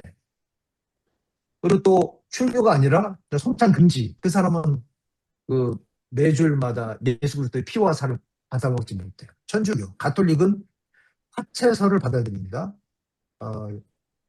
그 사제, 성지자가 기도하면 그 포도주는 예수님의 피로 변하고요. 그 떡은 예수님의 살로 변한다고 믿어요. 그래서 선차신을 한 다음에 포도주가 남으면 그거는 버릴 수가 없죠. 우리 개신교들은 그냥 남으면 어떡합니까? 이렇게 병에 담아가지고 성령님 가져가세요, 권사님 가져가세요 이렇게 하는 교회도 있더라고요. 근데 가톨릭은 그렇지 않습니다. 신부들이 다 성직자들이 그걸 다 하셔요. 그래서 우리 우스갯소리로 신부님들이 그 알코올 중독자들이 있다고 그렇게 얘기하잖아요. 예, 예. 누구 말씀하신 거 아닌가요? 예. 그래서 음, 되게 어려운 문제다. 어려운 문제다. 그러니까 이 문제가 이거를 이제 직분자들이 임시자들이 그거를 이해를 해야 된다. 거기까지 가는 경우는 없지만 그러나 어, 어떤 치리회, 어떤 그 회라고 하는 것은 우리의 보호를 위해서. 근데 거기서 이루어지는 권징과 징계는 우리의 회복을 위해서 어떤 과정 속에 필요한 거다. 우리 자녀를 키우다 보면 또 칭찬하면 키울 수 없잖아요. 때로는 회초리를 들 때가 뭐 미국에서 회초리를 들면 안 되겠지만 아무튼 징계를 하잖아요. 그러지 않으면 아이들이 여러 가지 잘못된 습관을 가질 수 있기 때문에 어느 정도 그런 것들도 필요한데 사실상 현재는 그런 것들에 대해서 우리가 조심스럽게 행사하고 있다. 바입니다. 특별히 그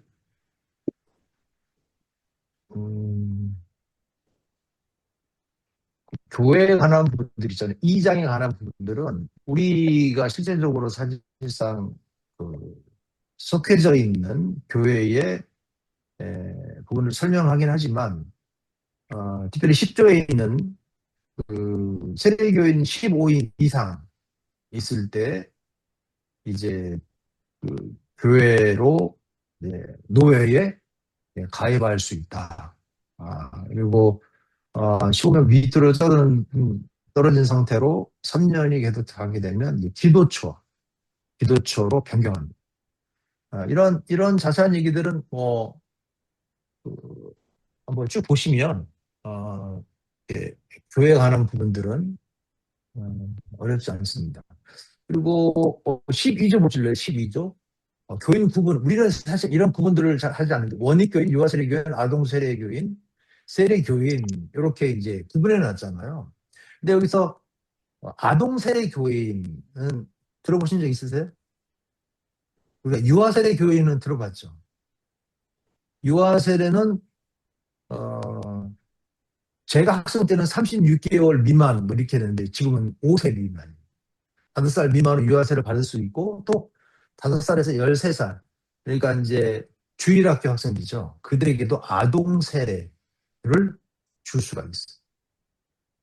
그러면 이제 원익교인은 예배 참여하는 분들, 원익교인이 세례받으면 세례교인이 되는 거예요. 유아세례, 아동세례자들은 이제 컨포메이션, 그 입교 의식을 치르면 이제 입교인이 되는 거죠. 우리 교회 구성이 그렇게 되어져 있습니다.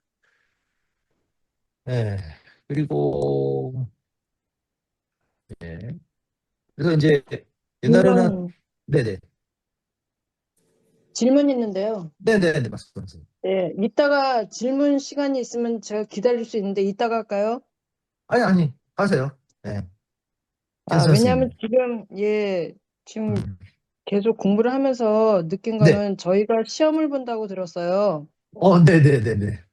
그러면 시험이 어떤 식으로 나오는지 그런 어떤 윤곽이 없어서 저희가 지금 들을 때 조금 어려움이 생기는 것 같아요. 어떻게 준비를 해야 되면.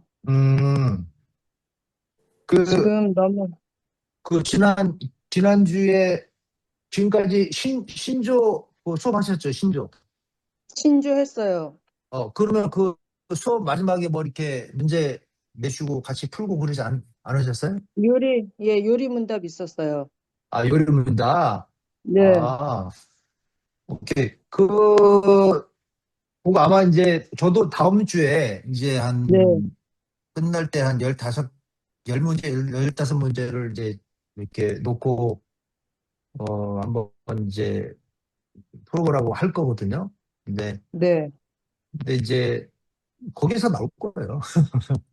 그러니까 이제 각 각 수업의 마지막에 이제 문제를 이제 그 강의하시는 분이 이제 제시를 하고 풀어보세요라고 이렇게 하시면 그거 가지고 이제 또 리뷰하면서 다뤄진 것들 그런 부분들이 이제 나오는 거죠. 그러니까 지금까지 염려하지 마세요. 왜냐하면 지금까지 떨어진 건 없어요.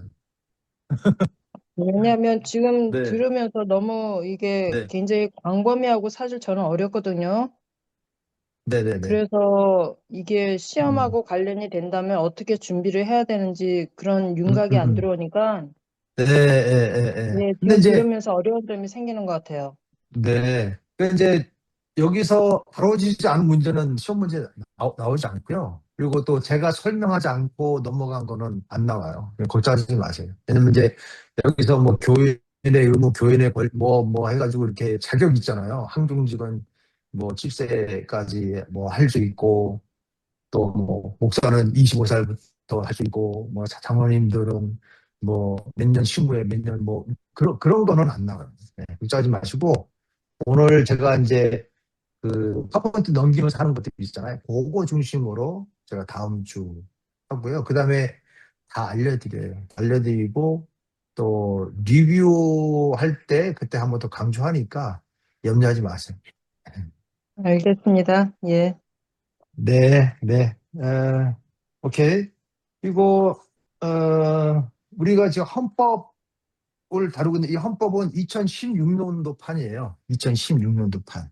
그래서 아직 이제 코로나 이후로 이제 개정되지 않았는데 아마 개정돼도 그 특별하게 많은 부분들이 바뀌진 않을 겁니다. 왜냐면 우리 KPCA 그 총회 헌법도 사실 그 한국의 대한예수교 장로회 총회 헌법을 근간으로 해서 이루어진 부분들이 많이 있거든요. 그래서 많이 바뀌지는 않을 것 같습니다. 오케이. 아까도 말씀드리긴 했지만 이민자들은 신부름꾼이다. 그리고 예수 그리스도께서 직분을 주어 세우신 것이다.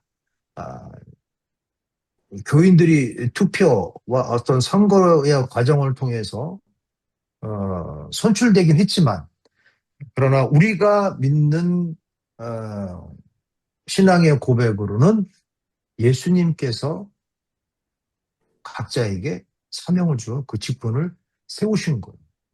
그러니까 굉장히 여러분 자부심을 가져야 되는 거예요. 만명 교회에서 안수를 받든 50명 교회에서 안수를 받든 경중의 차이가 없어요. 예수님이 직분을 주시는 거라는 믿음의 고백이 있을 때 그 직분은 굉장히 하여튼 영광스럽게 받아야 돼요. 그리고 이 직분을 행사함에 있어서 어, 섬김이라는 것을 섬김을 놓쳐버리면 아무것도 아닌 것이 된 것이 아니라 섬김을 놓치면 그 파워가 들어가기 때문에 권력 행사가 들어가기 때문에 이건 굉장히 조심하셔야 돼요. 사울 왕이 왕으로 기름 부음 받고 결국 불순종하여서 그 결말이 되게 에, 비극적으로 끝났잖아요. 근데 만약에 여러분 사울이 왕으로 임명받지 않았다면 어떻게 됐을까요? 네, 평범하게 한 그 가문의 리더로 살아갈 수 있었을 거예요. 기름 부음 받는다, 안수 받는다, 영광스러운 직분인데 생각해야 될 게 더 많아져. 섬겨야 된다는 생각 항상 있어서는 안 됩니다. 파워라는 것이 들어가면 굉장히 위험하다라는 것을 여러분들이 기억했으면 좋겠습니다. 그래서 이 헌법이라고 하는 것은 어떻게 보면 또 우리를 저기한다고 생각할 수 있어요. 우리를 좀 제한한다? 우리가 행동하려고 하는데 못하게 한다? 그렇게 생각할 수 있습니다. 그런데 그것이 아니죠. 교회를 더 건강하게 유지시킬 수 있는 굉장히 중요한 도구이다. 라는 것을 잊어서는 안 돼. 그래서 헌법을 많이 보셔야 돼요. 그래서 특히 이제 교회의 중요한 결정을 하는 디시전 메이커들은 굉장히 그 부분들을 유념해서 봐야 되고요. 그리고 또 제가 아까도 미국 장로교를 얘기했잖아요. PCUSA는 굉장히 헌법 중심으로 그 여러 가지 판례, 사례들이 있어요. 그래서 그거대로 그 일을 진행합니다. 교회 분교가 생겼다 그러면 그 법적인 근거에 대해서 분명하게 그, 그 쉽게 말하면 그 판별을 해나갑니다. 근데 우리 한인교회, 한인 이민교회들은 어떻게 돼요? 한국 교회들은, 한인들이 이루어진 교회들은 뭐 우리 민주성이기도 하지만 이 정으로. 그리고 또 어떤 문제가 생겼을 때 그냥 봐주잖아요. 소위 말하면 이제 은혜로 넘어가는 거예요. 은혜로. 그런데 그게 헌법에 위반되는 건데, 아닌데 그것이 자꾸 이렇게 넘어가기 시작하면, 교회는 점점, 무너져가는 거예요. 이제, 임시자들은 그런 부분에도 민감해야 됩니다. 개인의 의견이 중요한 것이 아니라 공동체 의견이 굉장히 중요한데, 개인의 의견을 공동체 의견으로 발현하기 위해서는 회의라는 과정, 대의 정치에 의한 회의라는 과정을 통해서 의견이 합리적인 결론을 이룰 때까지 참고 기다릴 수 있어야 되는 거예요. 느리지만 천천히 가는 게 때로는 그것이 복이 될 수 있는 거예요. 교회 일 보면 참 느리잖아요. 뭐 하나 하려면 당회를 한 달에 정기당회 한 번 하고 임시당회 뭐 소집할 수 있지만 당회하다 보면 벌써 한 주, 두 주, 세 주만 지나가 버리잖아요. 그러면 이제 이 일에 있어서 결정이 너무 느려지다 보니까 그 일에 대해서 관련 있는 부서나 책임자들은 너무 답답할 때가 많아요. 네. 그런데 그런 거는 별 문제가 안 돼요. 하나님이 하시는 일. 하나님의 영광을 위해서 하는 것인데 만약에 내가 이 일을 통해서 내 영광을 얻고 또 내 부서의 어떤 유익을 위한 거라면 그것 또한 굉장히 조심해야 될 부분 중에 하나입니다. 자, KBC에는 우리가 속해 있는 교단은 흩어져 있지만 하나의 고백, 교리 부분에 나오는 사도신경, 신앙 고백, 또 12개의 신조, 또 요리문답, 신조 하셨다고 그랬잖아요. 요리문답, 그 다음에 웨스터민스터 신앙 고백. 이것을 신앙 고백을 하는 그 교리를 통해서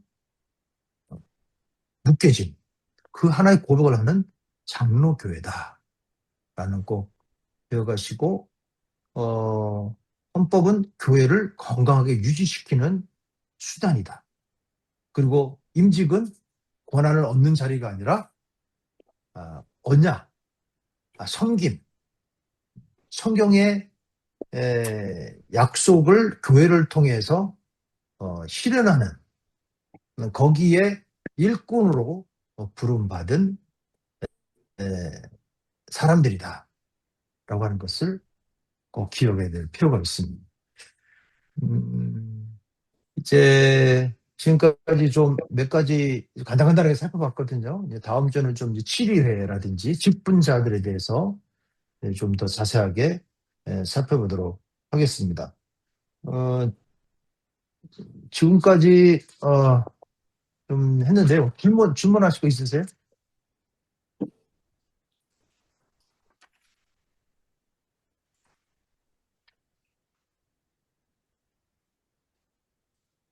네. 그러면 오늘 5분 다 참석하셨고요. 오늘은 이제 헌법에 대한 배경, 또 우리 장로교에 대한 정치 형태, 그런 부분에 대해서 이야기했고요. 다음 주는 7회, 그다음에 직분자에 관련돼서 이렇게 살펴보도록 하겠습니다. 우리 한번 기도하고요.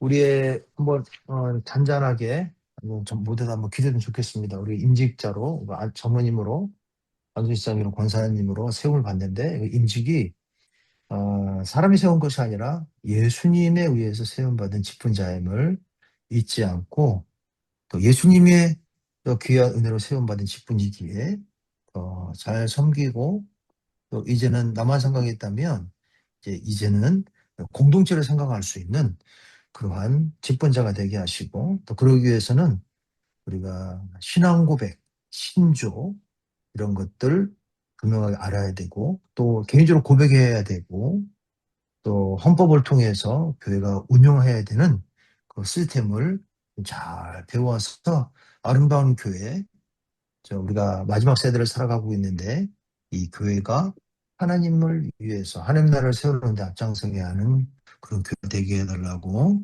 또 이번 또 진짜 교육을 잘 받아서 신실한 이 교회의 직분자들이 되게 해달라고 한번 다 같이 통성으로 우리 잔잔한 소리로 기도하고 제가 마무리하고 마치도록 하겠습니다. 기도하겠습니다.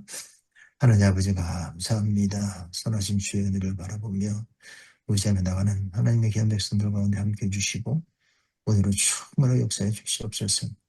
하나님께서 또 귀하게 예수 그리스도의 그 귀한 은혜를 받고 구원받은 또 성도들 중에서 특별히 사명을 주어 세우시는 우리 전원희 아주 이사님, 우리 권사님들을 기억해 주시고 이들이 이번 기회에 아버지는 잘 깨닫고 잘 훈련받아서 또 교회를 잘 섬기는 아름다운 직분자들이 되어줄 수 있도록 하나님의 놀게 해주시옵소서. 이들의 삶을 형편하시오매 하나님 아버지 도와주시고 역사해 주셔서 하나님만 바라보고 의지하며 나가는 데 부족함이 없도록 인도해 주시옵소서.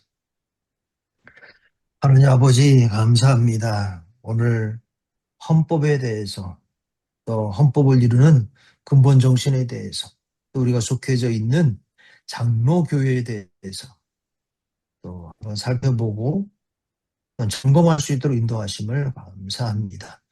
무엇보다도 임직자는 예수 그리스도께서 세우신 귀한 직분임을 깨닫고 사람의 의사가 아니라 또 나의 기분과 나의 경험과 나의 기준의 의사가 아니라 말씀 중심으로 인한 그러한 신앙 고백 위에 그리스도의 말씀 위에 또 헌법 위에 우리의 모든 것이 기본이 되어줄 수 있도록 인도해 주셔서 우리에 속한 교회를 더 충성스럽게 섬길 수 있는 이 귀한 장로님, 안주지사님, 원사님 되어줄 수 있도록 역사해 주시옵소서.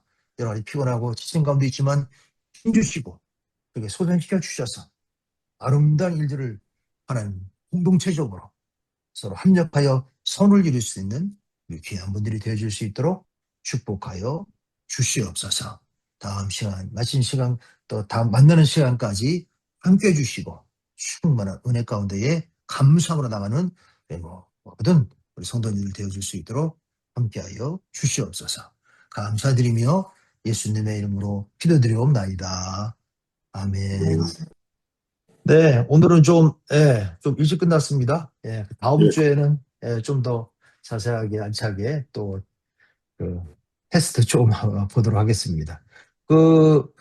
다음 주에는 정확하게 7시에 바로 시작할 수 있도록 그렇게 좀 준비해 주시면 좀 고맙겠습니다. 네, 감사합니다. 오늘 수고 많으셨습니다. 고맙습니다. 예, 네, 고생하셨습니다. 네.